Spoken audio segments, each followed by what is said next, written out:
Bismillahirrahmanirrahim.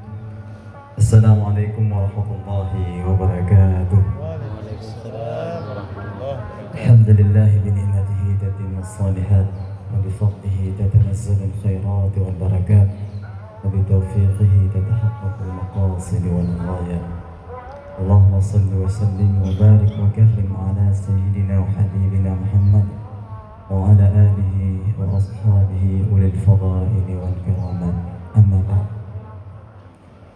Yang pertama, penghormatan kami kepada guru kami, orang tua kami, murabbi kami yang senantiasa membimbing dan mengarahkan kami serta menasihati kami selalu, yaitu Al-Mukarram Ustadz Muzakir Zulkifli. Sejak saya kecil di Riyadh sampai dengan saat ini saya sudah keluar dari Riyadh, beliau masih menasihati saya, masih menyemangati saya. Bahkan waktu saya naik caleg pun beliau masih menasihati saya. Artinya apa? Tidak ada mantan guru, ya, tidak ada mantan guru. Kenapa kita harus memuliakan guru kita? Karena beliau, ya, orang yang telah mengajarkan kita, membimbing kita dan mengarahkan kita. Dan beliaulah yang mengajarkan kami arti dari kehidupan sebagaimana yang tadi beliau sampaikan. Kemudian penghormatan kami kepada Ketua Dewan Pembina Yayasan ataupun yang mewakili hari ini dihadiri oleh Bapak Khalid. Saya baru pertama Pak ketemu dengan Bapak. Nama mungkin pernah melihat, tapi orangnya nggak pernah ketemu. Sama mungkin Bapak pernah lihat nama saya, kita pun nggak pernah ketemu. Tapi alhamdulillah hari ini, sore ini, ya, berkah peringatan Nuzulul Quran kita dipertemukan. Mudah-mudahan pertemuan kita pun menjadi berkah insyaallah. Amin ya rabbal alamin. Kemudian penghormatan kami juga kepada Al-Mukarram Ustadz Mursalin Basyah LCMAG sebagai pimpinan dayah. Kedua pusaka malah ketua yayasan. Juga gitu. Masya Allah, terima kasih sama sekali atas kesempatannya. Dan kepada adinda kami juga sebagai ketua yayasan, Ustadz Gamal Afiar LCMSH. Kami pernah serumah, meskipun sekarang nggak serumah lagi, karena kalau sekarang serumah nggak boleh, bahaya, agak lain nanti ujung-ujungnya kan, agak bahaya. Baik, kemudian penghormatan kami kepada Kepala Madrasah Sanawiyah Ustadz Tasqa Aladdin LC, insyaallah calon MAG ya, MAG ya, tua dong, MAG karena mendipek nama LC, waktu kaji kedua pandu. MAG serta Nyom Hanjit lo sebutkan mandum yang harus kamu hormati, tapi insya Allah semuanya kami hormati semua, dan tentunya anak-anak kami yang paling kami banggakan, yang kami cintai.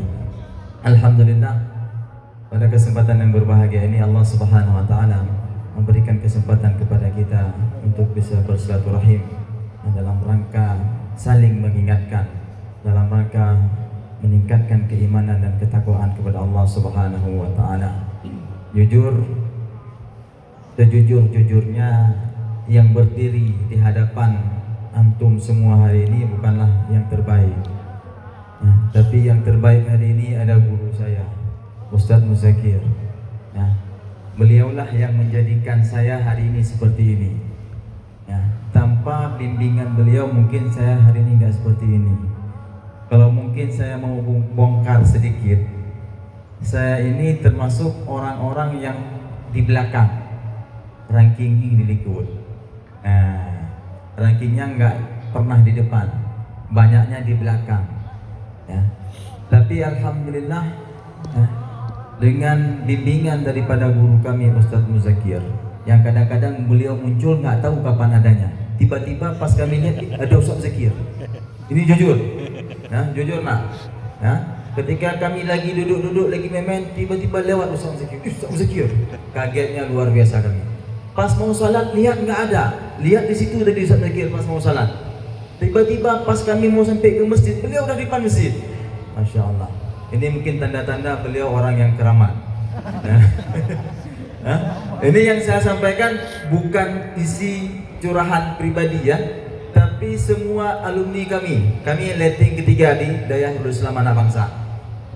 Jadi di antara letting yang mungkin banyak disentuh oleh beliau, tapi tidak disentuh dengan kekerasan, tapi disentuh dengan kelembutan beliau.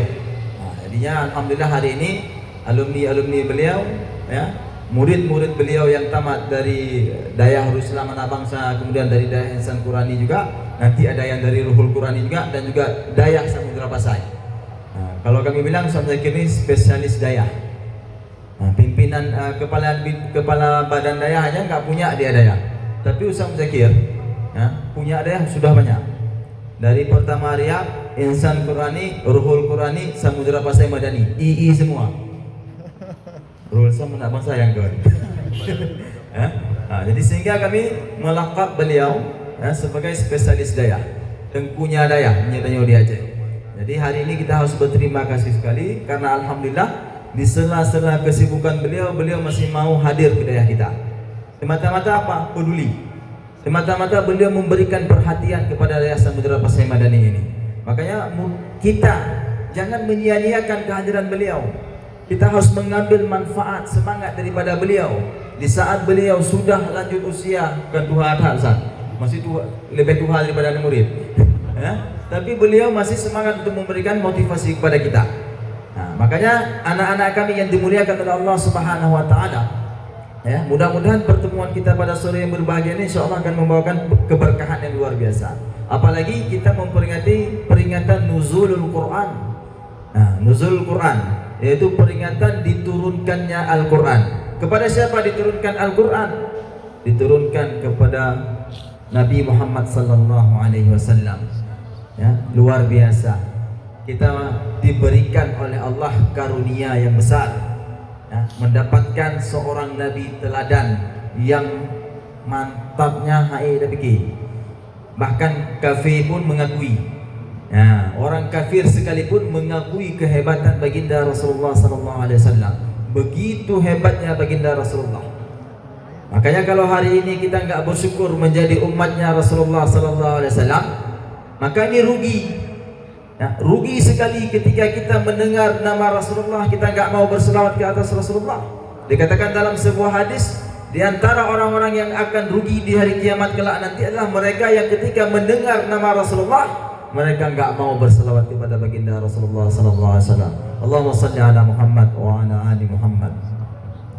Anak-anak kami yang dimuliakan oleh Allah, ya, peringatan Nuzul Quran ini merupakan peringatan penting dalam peradaban umat Islam. Ya, peringatan yang sangat, ya, memberikan efek yang luar biasa. Kita bisa melihat bagaimana Sayyidina Umar bin Khattab, kayak mana kerasnya Umar, kayak mana kejamnya Umar, sampai-sampai Umar mau membunuh baginda Rasulullah. Ya, bawa pedang yang sudah diasah tajam, mau membunuh Rasulullah. Tapi dalam perjalanan dihadang, ditanya, "Hai Umar, engkau mau kemana?" "Aku mau membunuh Rasulullah. Aku mau bunuh pengkhianat itu. Aku mau membunuh orang-orang yang telah merusak nama agama nenek moyang kita." Yang kiban kejam Umar zaman, ya. Tapi dengan izin Allah, ya, ketika Umar mau membunuh Rasulullah. Jadi kalau menurut analisa Lun, mungkin salah satu cara Umar mencari hidayah. Ya, kadang-kadang orang cari hidayah harus tersesat dulu, baru dapat hidayah. Nah, jadi nggak mungkin kadang-kadang dari baik langsung baik terus, enggak. Kadang dari sesat dulu baru dapat hidayah. Umar, ya, didoakan oleh baginda Rasulullah SAW, "Ya Allah, kuatkanlah Islam dengan salah satu Umar ini." Salah satunya adalah Umar bin Khattab. Alhamdulillah, dengan izin Allah Subhanahu wa taala, Umar memeluk Islam. Karena apa? Al-Quran. Jadi kayak mana kerasnya Umar, kayak mana kejamnya Umar, kayak mana begalnya Umar. Semua orang takut kepada Umar bin Khattab. Gak ada musuh yang gak takut sama Umar. Bahkan Sayyidina Hamzah sekalipun ketika Umar mau datang ke rumah Rasulullah sallallahu alaihi wasallam itu merasa takut. Meskipun Sayyidina Hamzah ini dikenal sebagai raja duel juga, tapi kalau melihat Umar goyang. Nah, ketika Umar masuk Islam, orang kafir Quraisy yang menjadi goyang. Nah, alhamdulillah Allah berikan kemuliaan di dalam Islam dengan masuknya Umar ke dalam agama Islam. Karena apa? Al-Quran. Nah, karena apa? Karena Al-Quran. Lau anzalna hadzal Qur'an ala jabalin, kata Allah Subhanahu wa taala, sekiranya Al-Quran diturunkan kepada gunung. Tahu gunung? Kalau nggak tahu gunung, itu gunung di depan saya, tadi di belakang kalian. Keras gunung. Nah, puasa, masih sanggup ngomong, masih ya. Gunung kira-kira keras atau lembek? Ada gunung yang lembek? Nggak ada. Ini saya lagi semangatnya karena mau hampir buka puasa. Nah, kalau tadi siang disuruh mungkin nggak kayak gini ngomongnya. Assalamualaikum warahmatullahi wabarakatuh. Alhamdulillahirabbil alamin. Kenapa? Masih dalam keadaan siang. Lama kali masih bukanya. Ini udah mau dekat-dekat nih, makin semangat kita. Nah. Lau anzalna hadzal Qur'an ala jabalin la ra'aitahu khashi'an mutasaddian min khasyatillah. Sekiranya Al-Quran diturunkan kepada gunung, maka gunung ini akan menjadi tunduk dan terpecah. Nah, terpecah belah gunung ini, hancur gunung tersebut. Jadi hancur gunung ini bukan karena digeranat, bukan karena dirudal sama orang Israel, bukan, tapi karena Al-Quran. Karena takut, meyakini atas kebenaran yang terdapat dalam Al-Quran. Sekiranya gunung tidak mengamalkan perintah-perintah di dalam Al-Quran, atau sekiranya gunung mengerjakan pelanggaran-pelanggaran yang dilarang dalam Al-Quran, maka dia takut kepada sanksinya Allah. Ini perumpamaan, perumpamaan yang diberikan kepada kita semuanya. Setingkat gunung yang keras, kuatnya luar biasa, ditiup sama angin nggak goyang sedikit pun. Tapi gunung takut ketika Al-Quran tersebut sekiranya diturunkan ke atasnya. Bagaimana dengan kita, anak-anak kami yang dimuliakan oleh Allah Subhanahu wa taala? Al-Quran diturunkan ke manusia. Al-Quran diturunkan kepada manusia-manusia. Sekalipun dia kafir, dia manusia masih. Ya. Sekalipun dia tidak beriman kepada Allah Subhanahu wa taala, dia juga masih manusia. Karena manusia ini diberikan hati oleh Allah Subhanahu wa taala. Maka hati kita ini kadang-kadang kan mudah goyang dia, mudah berbolak-balik. Kadang kayak gini, besok kayak gitu. Sama kayak kalian, kenapa hari ini semangat belajar? Ternyata karena tadi bukaannya karena kena ayam. Kenapa hari ini malas? Cuman telur doang. Kan nggak seru. Jadi nggak ada motivasi untuk belajar misalkan. Hari ini Al-Quran diturunkan kepada manusia. Yang manusia ini memiliki hati, dan hati ini kita mudah berubah-berubah. Ya, mudah dia diombang-ambing. Sekalipun dia orang kafir, ketika dia mendapatkan hidayah daripada Allah Subhanahu wa taala, maka dia akan memeluk agama Islam. Maka dia akan menjalankan semua aturan-aturan yang ada di dalam agama Islam. Dia tidak akan pernah mengabaikan setiap ayat-ayat yang ada di dalam Al-Quran. Ini kehebatan Al-Quran, menjadikan orang hina menjadi mulia. Menjadikan orang hina menjadi mulia. Umar dulu orang kafir, sebagai orang kafir, statusnya sebagai orang kafir hina. Kemudian Allah muliakan karena Al-Quran. Inilah kesempatan kita untuk terus mempelajari Al-Quran. Wa tilkal amthalu nadribuha lin-nasi la'allahum yatafakkarun. Allah sengaja membuat perumpamaan ini kepada kita. Allah sengaja buat perumpamaan ini kepada kita semata-mata agar kita mau berfikir. Kok kita hatinya yang lembek ini nggak mau taubat, nggak mau meyakini kandungan yang terdapat di dalam Al-Quran. Kok kita maunya belajar Al-Quran itu instan, kayak kita masak Indomie? Masak Indomie berapa menit? Hah? 2 menit nggak sampai ya? 2 menit nggak sampai, instan. Jauh, belinya jauh, buatnya nggak capek. Nah, di sini ada Kak Moli. Siapa Kak Moli? Bu Moli, Ustazah Moli ya? Ustazah Moli. Coba tanya, berapa lama beliau belajar Al-Quran? Sampai di Riyadh pernah kena marah gara-gara Al-Quran. Tapi habis itu mulia balik. Nah, dimarahin bukan karena benci, tapi karena senang, karena sayang, karena peduli. Nah, jadi anak-anak kami yang dimuliakan oleh Allah Subhanahu wa taala. Ya, mari kita sama-sama ya, mengevaluasi diri kita. Ya, bertafakkur, mentadabburi setiap makna-makna yang terdapat di dalam Al-Quran. Al-Quran diturunkan selama 23 tahun. Maka untuk mempelajari ayat-ayat Al-Quran ini ya nggak instan.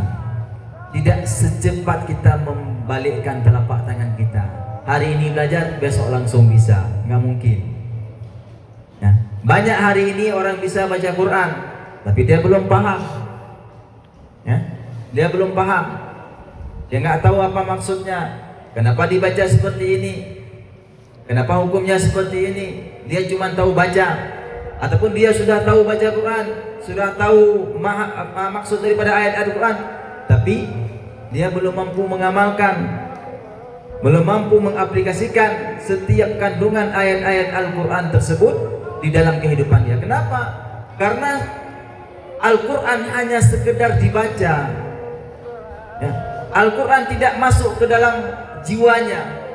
Jadi kalau orang sudah tersentuh jiwanya, maka Al-Quran ini akan terus menyinari hati dia. Tidak ada rasa kesulitan untuk dia membaca Al-Quran dan terus mempelajari Al-Quran. Jadi Al-Quran ini tanda-tanda kalau IPO. Ya. Nah, jadi Al-Quran ini kalau kita hatinya sedang gersang, hati kita sedang galau, maka obatnya Quran. Wasifa'un lima fis sudur, kata Allah Subhanahu wa taala. Al-Quran ini syifa, menjadi obat bagi hati-hati kita yang gersang. Kalau hati kita sakit, kita punya tanaman di rumah, tidak punya tanaman kita nggak sehat, gara-gara dimakan sama punanya. Pokoknya binatang-binatang hama. Oh, oke. Dimakan sama hama, kan? Kenapa? Ujung-ujungnya apa? Kita kan harus mengobati dia, cari pupuk. Maka sebaik-baik pupuk untuk mengobati hati kita yang sedang sakit itu adalah Al-Quran. Maka banyak-banyak membaca Al-Quran anak kami yang dimuliakan oleh Allah Subhanahu wa taala.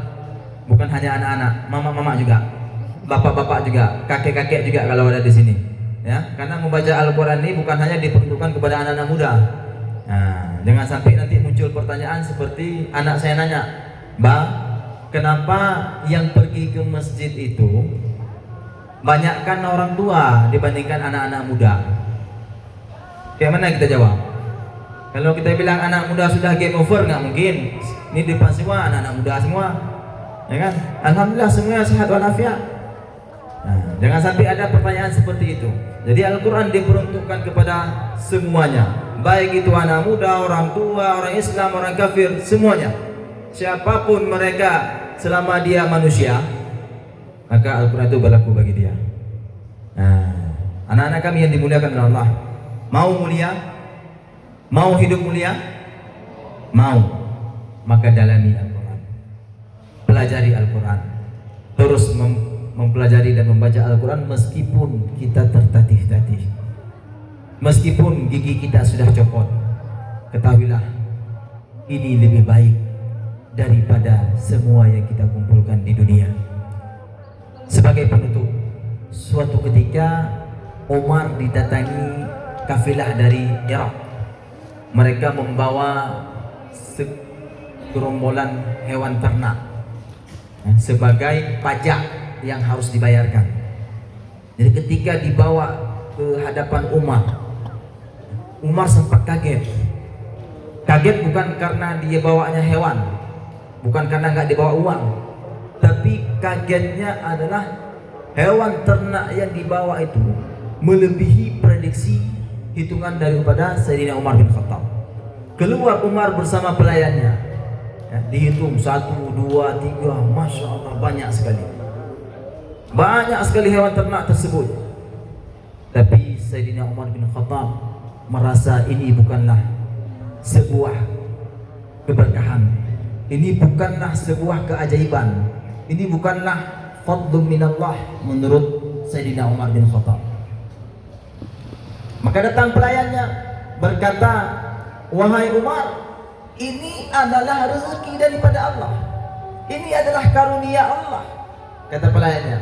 Maka Umar pun berkata kepada pelayannya, kadzab, engkau berdusta, engkau bohong. Maka yang dimaksud dengan karunia Allah Subhanahu wa taala, qul bi fadlillahi wa bi rahmatihi fabidzalika falyafrahu huwa khairum mimma yajma'un. Kata Sayyidina Umar, katakanlah bahwasanya berkat karunia Allah dan rahmatnya Allah Subhanahu wa taala. Maka para ulama tafsir mengatakan makna daripada fadlun itu adalah Al-Qur'an. Wa bi rahmatih itu artinya ketika kita dijadikan sebagai ahlul Qur'an.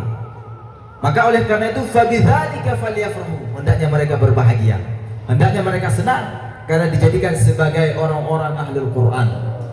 Dan itu lebih baik dari apa yang mereka kumpulkan di dunia, daripada harta yang mereka miliki, daripada rumah yang mereka punyai. Mudah-mudahan apa yang kami sampaikan ini bermanfaat untuk diri kami sendiri dan juga diri yang dimuliakan oleh Allah, ya, terutama kepada anak-anak kami yang akan menjadi penerus bagi generasi ke depan, yang akan memimpin Aceh, ya, yang akan membawa Aceh kepada kejayaan, keberkahan sebagaimana tempo dulu. Hari ini Aceh tinggal namanya saja, ya. Aceh digelar Serambi Mekah, tapi itu hari ini menjadi kenangan. Hari ini banyak orang mengatakan Aceh hari ini bagaikan Serambi Bekah. Mudah-mudahan ini menjadi pelajaran bagi kita semuanya.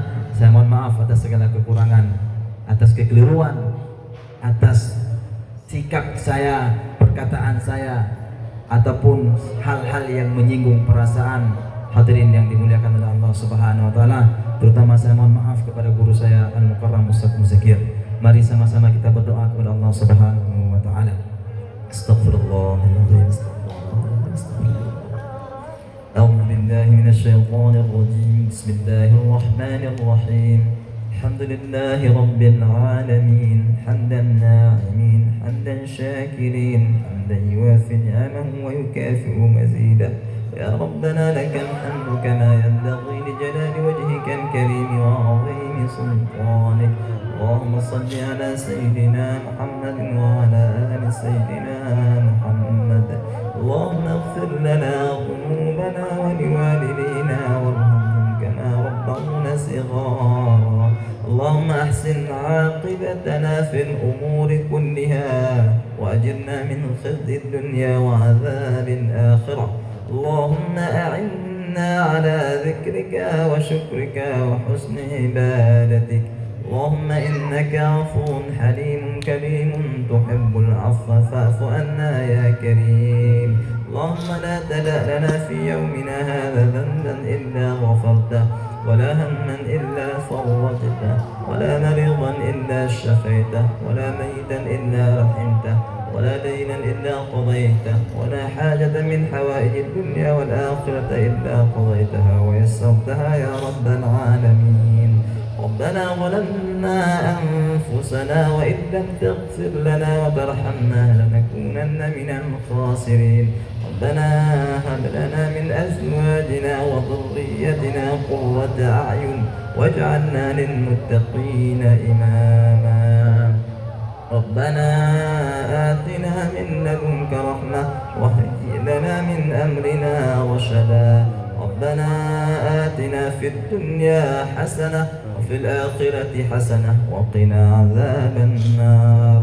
صلى الله على سيدنا محمد وعلى آله وصحبه أجمعين والحمد لله رب العالمين. bihamdika subhanakallahumma wa bihamdika subhanakallahumma wa bihamdika asyhadu an la ilaha illa anta astaghfiruka wa atubu ilaik. Assalamualaikum warahmatullahi